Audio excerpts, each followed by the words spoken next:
So if you look at the tools out there, there's hundreds of indicators. It can be quite confusing. So we went, instead of going from the NGOs creating the data, we went to the financial institutions and said, which are the core metrics that are most important to you at the high level? So we developed core metrics on exposure for companies, on exposure to deforestation, materiality for that company, and performance or estimated performance, because we only have proxies for performance, but nevertheless a score on performance. So then, okay, you can screen on these three core metrics.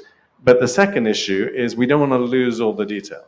So we then map the 3 high-level metrics in Forest IQ to 15 sub-metrics, so 3 times 5, and then we map them down to the data sources.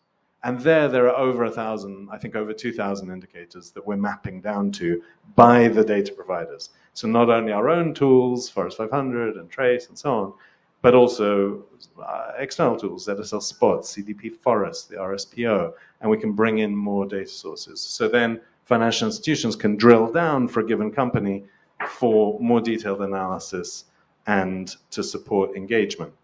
The third issue is coverage. We need coverage to assess portfolios. So Forest IQ tries to get as good coverage as possible. We now have more than 2,000 companies versus, let's say, Forest 500, which we're very proud of, but very detailed, but it's 350 companies. So Forest IQ has much broader coverage. And then automation.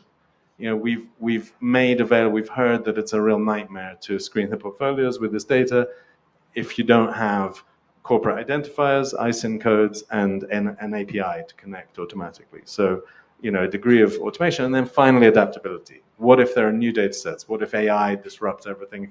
How can we create predictability with these high-level indicators that don't change, but then improve the data in the bottom? So it's a scalable system, and also it drives research by all the partners to say, okay, where are the indicators weak? So one area where indicators are weak, for instance, is on human rights and social indicators.